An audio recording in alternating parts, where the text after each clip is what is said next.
Programme में एक बार फिर आपको खुशामदीद कहेंगे। आगा कलीम हमारे साथ मौजूद हैं, गोल्ड मेडलिस्ट हैं, किक बॉक्सिंग के नेशनल गोल्ड मेडलिस्ट हैं और बहुत से इस वक्त हमारे सामने इनके एजाज़ात भी पड़े हैं, इनके मेडल्स पड़े हैं, बेल्ट भी पड़ी है, यूएफसी की बेल्ट है। और आगा कलीम का मैं जानना चाहूँगा कि जो शौक़ कैसे पैदा हुआ किक बॉक्सिंग की जानिब आने का, और स्ट्रगल के हवाले से तो आप बता ही रहे हैं, लेकिन जो शुरू होता है ना स्ट्रगल का, वहाँ से आप आगाज़ कीजिएगा।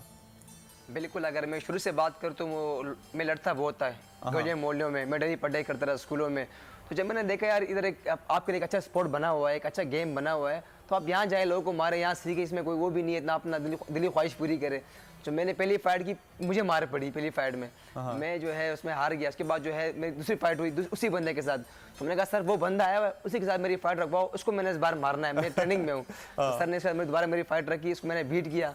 फिर उसके बाद मैंने जो है बहुत अल्हम्दुलिल्लाह एशियन लेवल मैंने खेला, बेल्ट पे सामने वर्ल्ड लेवल पे खेला अल्हम्दुलिल्लाह।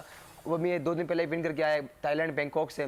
थाईलैंड का मुझे बताओ, वहां पे जाके हुआ क्या था? आप मुझे बता रहे थे कि वहां पे बदतमीजी भी की गई आपके साथ, वहां पे हुआ क्या? बिल्कुल, मैं जो मेरा वेट था 51 केजी में वेट था ना। अच्छा। तो वहाँ पे एक वर्ल्ड चैंपियन आया 48 केजी का, तो उसे कोई ओपोनेंट नहीं मिल रहा था। तो उसने मुझे कोई गालियाँ मालियाँ दी इंग्लिश में, तो गालियाँ दी। उसने मैंने कहा भाई will you fight with me? मैंने कहा doesn't matter if they are ready for I am ready.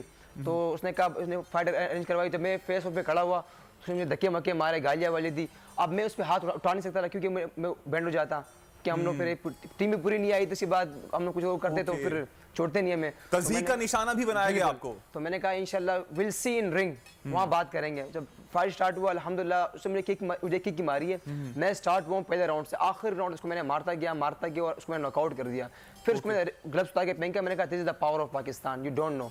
तो मैंने पाकिस्तानी परचम उठाया अल्हम्दुलिल्लाह, मैंने उसको लहराया है, भागा हूँ उसको। उसके अंदर जो फीलिंग थी वो मुझे पता है कि मेरी क्या फीलिंग थी अपने पाकिस्तान की, अपने वतन के लिए। मगर जब मैं यहाँ आया तो मेरे वतन के लोग जो है वो मुझे सपोर्ट नहीं कर रहे, वही मुझे स्पॉन्सर नहीं कर रहे, वही मुझे जो है इवेंट का टिकट नहीं दे रहे, एक नौकरी नहीं दे रहे। तो यहाँ पर बंदा मायूस हो जाता है इस जगह पे आके। वो चीज़ सुन के मेरा भी दिल बहुत दुखा कि आप फाइट का इतना बड़ा इवेंट जीत के आ रहे हैं जहां पर दुनिया वाह वाह कर रही है। वहां पे इंटरनेशनल फाइटर्स मौजूद हैं जो कि काफ़ी सालों से इसी हवाले से ट्रेनिंग करते रहे। आप बिना ट्रेनिंग के, बिना कोच के वहां पर पहुंचे और आपको वहां पे इतनी इज्जत मिल रही है, और वापसी पे आके आप वापस से आए कि उसी ढाबे पे मौजूद हैं क्योंकि आपने ब्रेड अर्न करना है अपनी फैमिली के लिए और अपने लिए।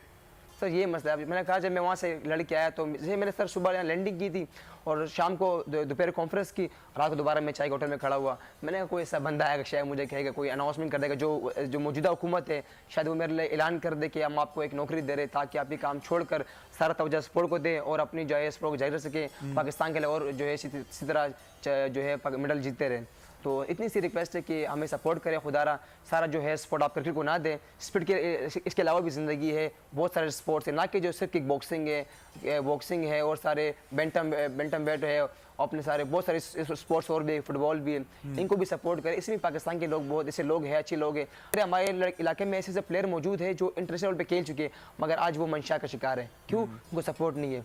तो मैं चाहता हूँ इस तरह को और लड़के खराब ना हो। आप बता रहे थे मुर्तज़ा वहाब से भी आपका कांटेक्ट हुआ था, उन्होंने कांटेक्ट किया था और बाद में उन्होंने आपको सपोर्ट नहीं किया, वो क्या हुआ था? हाँ बिल्कुल, वो जो उनसे कांटेक्ट मुझे किया था कि हम आपको सपोर्ट करेंगे, मगर उनकी जो है पहले वो थे कराची के सीएम थे, मगर वो फिर वो उस फील्ड से हट गए।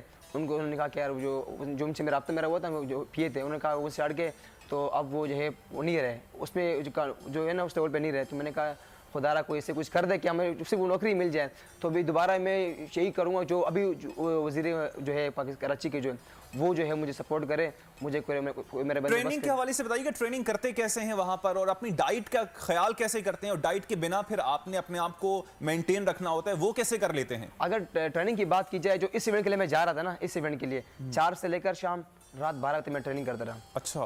8 घंटे मैंने मुसलसल को दिए हुए थे। मैं वहाँ क्लब से बाहर नहीं आता रहा इस 8 घंटों में। क्लब के दौरान अंदर ही होता रहा, ट्रेनिंग करता रहा, वही मेरी खुराक चाय पाई पे चलती थी, वो मेरी डाइटिंग थी और वो इसी में मेहनत करता रहा। बाकी है कि जो अल्हम्दुलिल्लाह गया, परफॉर्म किया अपना 100%। डाइट की बात अगर आप किसी को बताएं कि मेरी डाइट चाय पापा थी, तो वो सुन के ये हैरान रह जाएगा। एनी हाउ, बोल के जायके में सैरिश इस वक्त मौजूद हैं। सैरिश, ओवर टू यू।